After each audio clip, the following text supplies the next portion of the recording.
अस्सलाम वालेकुम फ्रेंड्स, किताब महल में खुश आमदीद। आज मैं काला जादू और साया किस्त नंबर 17 के साथ हाजिर हूँ। नहुसत का निशान थी क्या वाकई? रशीदा ने अपने दिल की बात सुनकर खुश होते हुए कहा, ऐसी वैसी नहुसत, अगर वो थोड़े दिन और तेरे पास रह जाती तो समझ ले कि तेरा घर कटे हुए खेत की तरह हो जाता। एक एक करके तेरी सारी बेटियां मर जाती, फिर तेरा पति मर जाता। पति? हाँ, शोहर शोहर। राजगंधर जल्दी से बोला, मैं तो पहले ही कहती थी बाबा जी, तुम्हारी बड़ी मेहरबानी होगी, ये बात तुम खैर मोहम्मद को भी बता दो। सबको बता दूंगा। मुझे तो बहुत दूर से भेजा गया है तुम लोगों की मदद के लिए, तुम्हारे ऊपर से नहुसत टालने के लिए, मगर वो बच्ची मेरे आने से पहले ही निकल गई। तुम मुझे जरा उसके बारे में तफसील से बताओ, राजगंधर ने कहा। रशीदा के दिल में तो पकवान पक रहे थे। उसके दिल में बच्ची की तरफ से बड़ा धुआं भरा हुआ था। उसने आहिस्ता आहिस्ता तफसील से सोनी के वाकया सुनाना शुरू कर दिए। राजगंधर बड़ी महवियत से पूरी बात सुन रहा था। रशीदा खामोश हुई, तब भी राजगंधर सर झुकाए बैठा सोच में डूबा रहा था। अब यहाँ रुकना बेकार था। वहां से उठा और किसी से कुछ कहे सुने बगैर एक तरफ चल पड़ा। रशीदा उसे पीछे से आवाजें देती रही थी, सुनिए तो सही बाबा, कुछ खा पी कर जाइए, आप काफी पहुंचे हुए बुजुर्ग मालूम होते हैं, मुझे कुछ खिदमत का मौका दीजिए, हमारी मुसीबत टल गई, मेरे लिए इससे ज्यादा खुशी की बात और क्या हो सकती है। मगर राजगंधर नहीं रुका था। वो काफी दूर जाकर पीपल के एक दरख्त के नीचे बैठ गया। उसे बड़ा दुख हुआ था, काश कुछ वक्त पहले यहाँ पहुंच जाता।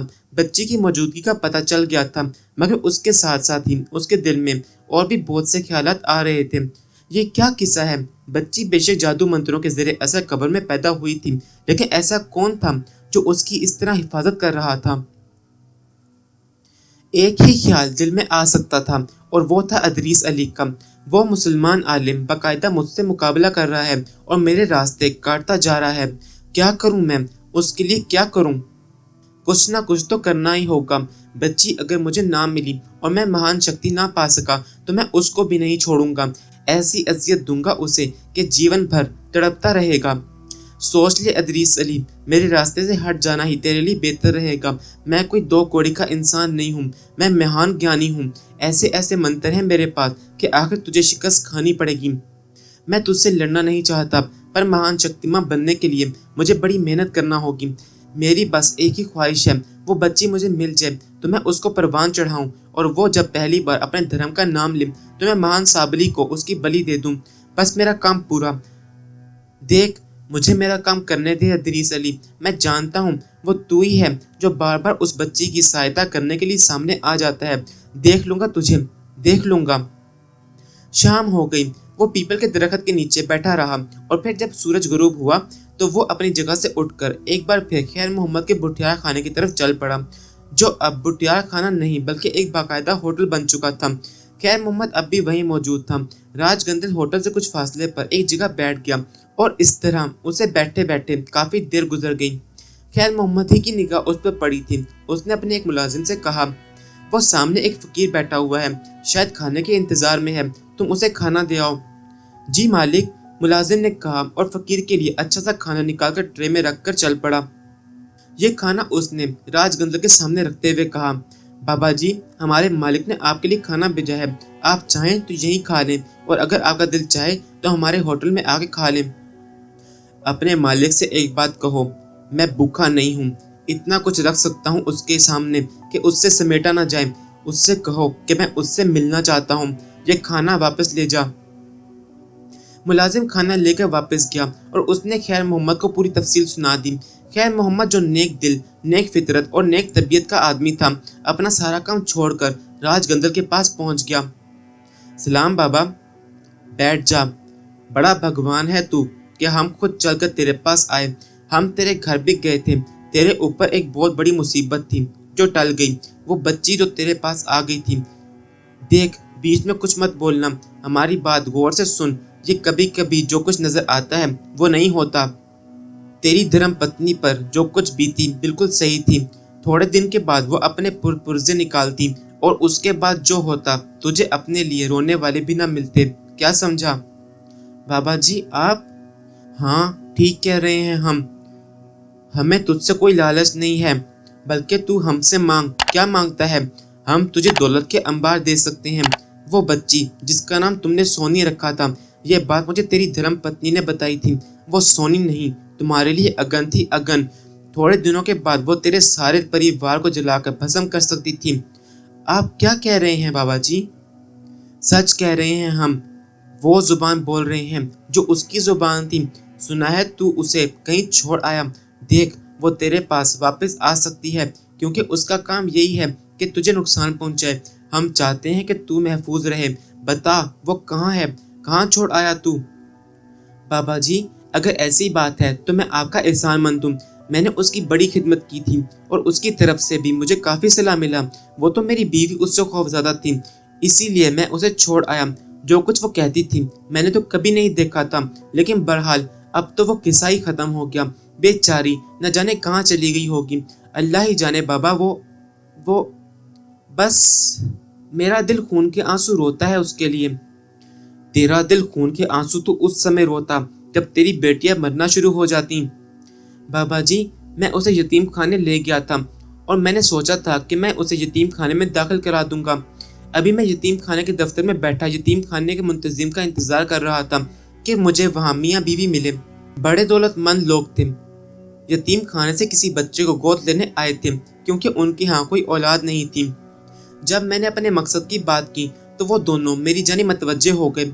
मुझे बाहर ले आए और फिर उन्होंने कहा कि मैं उन्हें वो दे दूं।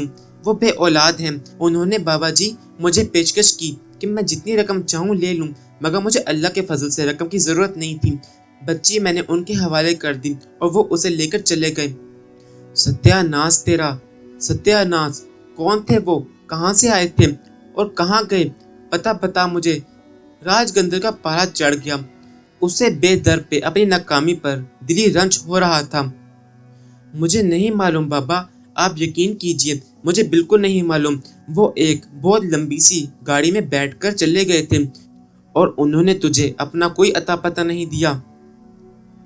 नहीं, मैंने लिया ही नहीं। असल में मेरे दिल में उस बच्ची के लिए प्यार पैदा हो गया था, मगर मेरी बीवी ने उसके नाक में दम कर दिया था और मेरे भी।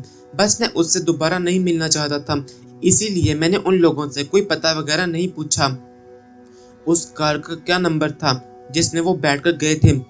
बाबा जी, मैं पढ़ा लिखा आदमी नहीं हूँ और फिर नंबर देखने की जरूरत भी नहीं महसूस की मैंने। तो अब तू नहीं जानता कि वो लोग कहाँ चले गए? नहीं बाबा जी।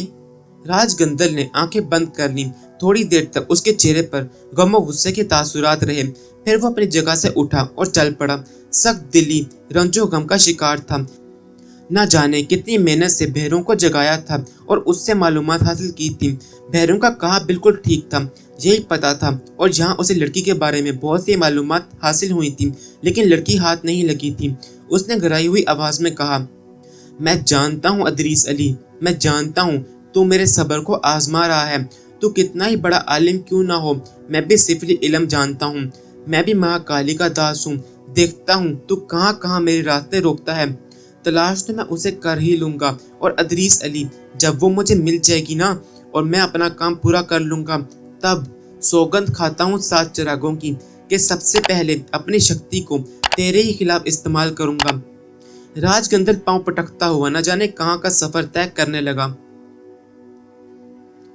चौधरी शाहनवाज हालांकि औबाश फितरत इंसान थे, बड़ी रंगरलियां मनाते रहे थे, लेकिन अर्शिया ने उनके दिल में इस तरह घर किया था कि वो खुद को उससे दूर न रख सके थे और भारी रकम अदा करके उसे उस बाजार से ले आए थे और फिर पूरी इज्जत के साथ उससे निकाह करके उसे अपने घर में रखा था।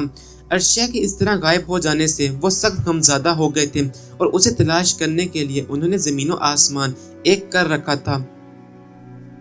हमीद खान और उसके आदमी एक तरफ अर्शिया को तलाश कर रहे थे तो दूसरी तरफ उस पुरस्कार फकीर को, जिस पर शुबा था कि अर्शिया की गुमशुदगी में उसका हाथ हो सकता है।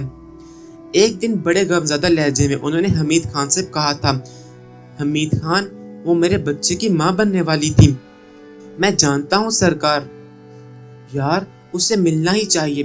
मेरी इतनी बड़ी जायदाद और दौलत का वारिस मुझे मिलने ही वाला था, मैं उससे भी महरूम हो गया। सरकार, एक बात दिमाग में आई है, बोलते हुए डरता हूँ, मगर आपकी नमक ख्वारी में कह रहा हूँ। हाँ बोल। मेरी माँ ने تو ایک بار اس بازار میں ضرور دیکھ لیں۔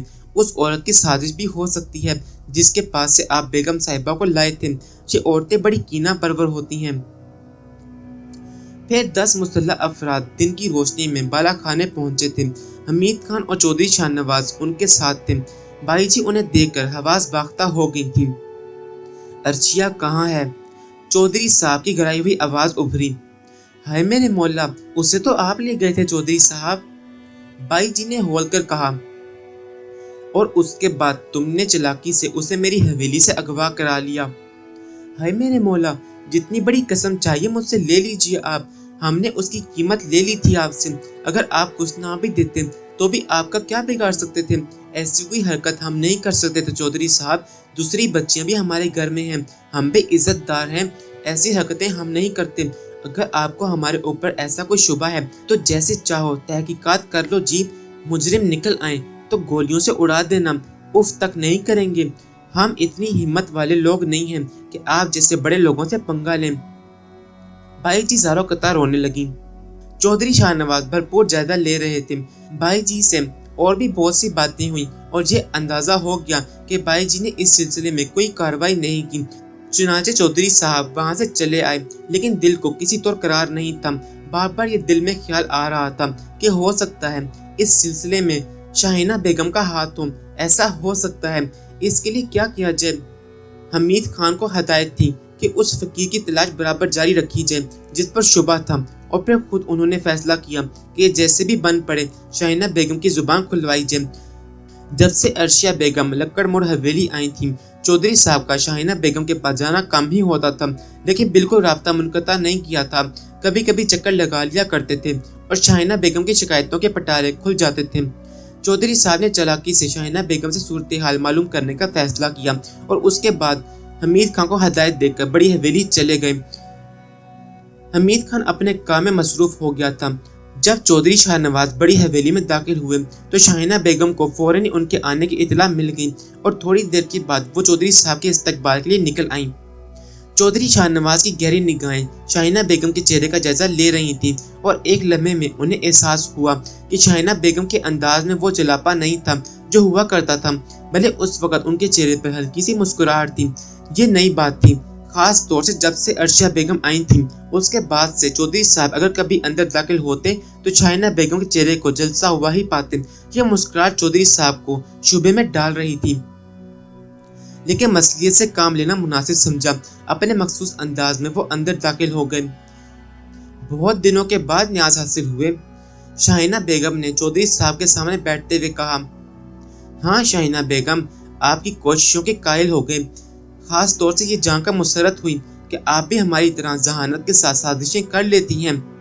صرف ایک لمحے کے لیے شاہینہ بیگم کے چہرے پر ایک تاریک لہر آئی تھی اور پھر انہوں نے خود پر قابو پا لیا اور مسکرا کر بولی، ہائے اتنے دن کے بعد آئے مگر الزام لگاتے ہوئے، خیر ہمیں یہ بھی قبول ہے، کم از کم درشن ہو جاتے ہیں۔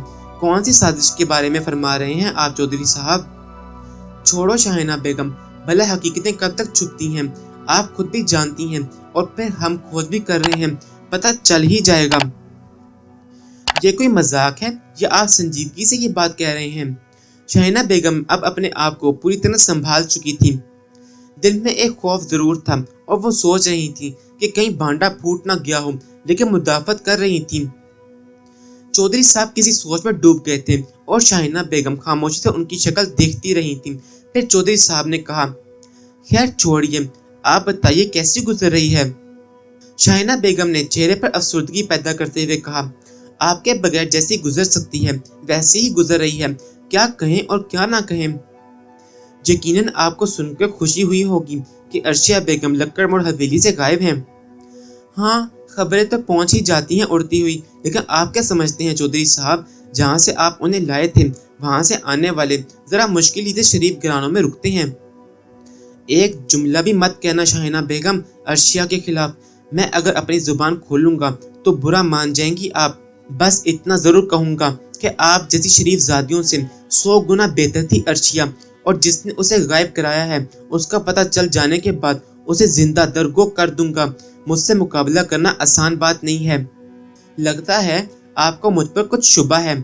مجھے تو ساری دنیا پر شبہ ہے، हकीकत पता चल जाए तब देखूंगा। मैं तो समझी थी कि आपको मेरी याद यहाँ ले आई है। खुश हुई थी इस बात पर कि आप हवेली आए, लेकिन आप ये चरके लगाने आए थे, ये बात नहीं जानती थी मैं। खैर, आप मालिक हैं हवेली के, जो चाहें सलूक करें मेरे साथ। शाहीना बेगम, अर्शिया के बारे में कुछ जानती हो? क्या कहूँ, मेरे आगे तो औलाद भी नहीं है कि उसकी कसम खाकर आपको यकीन दिला सकूं। आपकी कसम खाऊंगी तो आप कहेंगे कि मैं तो हूं ही आपकी दुश्मन। झूठी कस्में खाना मेरे लिए कोई मुश्किल काम नहीं है। शाहीना ने अज़ुर्दगी से कहा। उससे खुद हैरत हो रही थी कि वो इतनी चालाकी और इतने एतमाद से किस तरह चौधरी शाहनवाज से बातें कर रही थी। उसके दिल में चोर था, लेकिन उस वक्त वो इस तरह बन गई थी जैसे उसे वाकई इस बारे में कुछ मालूम नहीं हो। चौधरी शाहनवाज देर तक उसके पास बैठे रहे और उसके बाद वहां से वापस चले आए। शाहीना बेगम ने मोहब्बत भरे अंदाज में उन्हें रोकने की कोशिश भी की थी, तो चौधरी शाहनवाज ने उन्हें देखते हुए कहा, अर्शिया का पता चल जाए शाहीना बेगम, उसके बाद आपके पास जरा तफसील से आऊंगा। ये कहकर वो हवेली से बाहर निकल आए और उसके बाद लक्कड़ मोड़ वाली हवेली चल पड़े। वो इस मुलाकात का गहरी निगाह से जायजा ले रहे थे। शाहीना हमेशा उनसे जली कुटी बातें करती थी। वो जब भी सामने आते मुस्कुराकर बात नहीं करती थी, लेकिन आज उसने शगुफ्तगी से उनका इस्तकबाल किया था। इसकी वजह यह भी हो सकती थी कि उसे अर्शिया की गुमशुदगी का पता चल गया हो, और फिर उस वक्त जब उन्होंने उससे बातें की थी तो एक लम्हे के लिए वो अज़ुर्दा हो गई थी। बहरहाल कोई खास सबूत नहीं मिल सका था, बस एक ख्याल था कि कहीं शाहीना बेगम ने जुलापे में कोई ऐसा अमल न कर डाला हो जो अर्शिया की गुमशुदगी का सबब बना हो। बज़ाहिर कोई जरिया नहीं था उसके पास मजीद मालूमात हासिल करने का, लेकिन कोशिशें जारी रखना चाहते थे, और अब उनके दिल में यह ख्याल भी जड़ चुका था कि उनकी जायदाद का वारिस बेटा या बेटी अर्शिया की यहाँ जन्म लेने वाला था। अर्शिया अगर जिंदा है तो उसकी तलाश में हर कदम उठाया जा सकता है। वो इन्हीं सोचों में डूबे हुए हवेली पहुंच गए थे। हमीद खां की तरफ से भी कोई उम्मीद अफजा खबर नहीं मिल रही थी। अलबत्ता उसने एक और मशवरा दिया था, चौधरी साहब, अगर हम अखबार में बेगम साहिबा की तस्वीर छपवा दें और लोगों से कहें कि जो भी उनके बारे में तफसीर बताएगा उसे 1 लाख रुपए इनाम दिए जाएंगे, तो क्या यह मुनासिब नहीं रहेगा? मैंने सोचा था हमीद खान, ये बात मेरे जहन में भी आई थी, लेकिन बस ये सोचकर खामोश हो गया कि मेरे जानने वाले हलकों में मेरा मजाक उड़ेगा। लोगों की जुबानें तो नहीं रोकी जा सकती। कोई ये भी कह सकता है कि चौधरी शाहनवाज की बीवी भाग गई है, और भी कीचड़ उछाली जा सकती है अर्शिया के किरदार पर, क्योंकि बहरहाल उसे कुछ लोग तो चेहरे से पहचानते ही होंगे। बस साहब, ये ख्याल मेरे दिल में आया था कि ऐसा क्यों ना कर लिया जाए। हमीद खान, ये भी कर लेंगे, पहले जरा थोड़ी कोशिश और कर ली जाए। मैं सोच रहा हूँ, तुम भी सोचो, फिर कोई मुनासिब फैसला करेंगे। चौधरी शाहनवाज ने जिंदगी बड़े लाउबाली अंदाज में गुजारी थी, लेकिन न जाने क्यों अर्शिया से इस कदर मुतासिर हो गए थे कि उसकी गुमशुदगी के बाद उन्होंने तमाम मशगिलें तर्क कर दिए थे और सिर्फ उसे तलाश कर रहे थे। हमीद खान भी उनके साथ था। दिन रात इन्हीं सोचों में गुम रहते थे कि आखिर अर्शिया कहाँ चली गई, किसी साजिश का शिकार हुई है या फिर उसने खुद ये हवेली छोड़ी है। उस वक्त भी शाहीना बेगम के पास से वापस आकर वो बहुत उलझे हुए थे। उन्हें शाहीना बेगम पर काफी शुबा था, लेकिन सिर्फ शुबे से कुछ नहीं होता, हर चीज के लिए सबूत जरूरी होता है। हमीद खान ने उस वक्त एक अच्छा मशवरा दिया था, लेकिन उसमें जो कबाहत थी वो उन्होंने हमीद खान को बता दी थी। तमाम तर बुराइयों के बावजूद उनकी इज्जत और आबरू थी माशरे में। उस इश्तिहार के बाद उनकी बेइज्जती होगी, लोग तरह तरह के सवालात करेंगे, चहमगोइयां करेंगे, कोई कुछ कहेगा और कोई कुछ। एक काम तुम फौरन कर लो हमीद खान, उन्होंने सोचते हुए कहा। जी सरकार, हुक्म, हमीद खान मुस्तद्दीद से बोला। देखो, हमें किसी पहलू को नजरअंदाज नहीं करना चाहिए। शाहीना मेरी बीवी है, एक अच्छे घर की बेटी है, लेकिन औरत की अकल के बारे में कुछ नहीं कहा जा सकता, कब नादानी कर बैठे। और ये तुम भी जानते हो कि औरत के लिए सौतन नागन से बरतर होती है। वो नागन से पहले सौतन को मारना ज्यादा बेहतर समझती है। तुम ऐसा करो कि निहायत होशियारी से कुछ लोगों को शाहीना बेगम की निगरानी में लगा दो, और ये भी मालूम कराओ कि शाहीना बेगम से पिछले दिनों कौन कौन मिलने आया या वो कहाँ कहाँ गई। क्या तुम ये काम कर सकोगे? दिलो जान से सरकार, बड़ी हवेली में मेरा भांजा शोबान और उसके बीवी बच्चे काम करते हैं, बल्कि रजिया तो बड़ी बेगम साहिबा के पास ही होती हैं। मैं उन लोगों की ड्यूटी लगाता हूँ।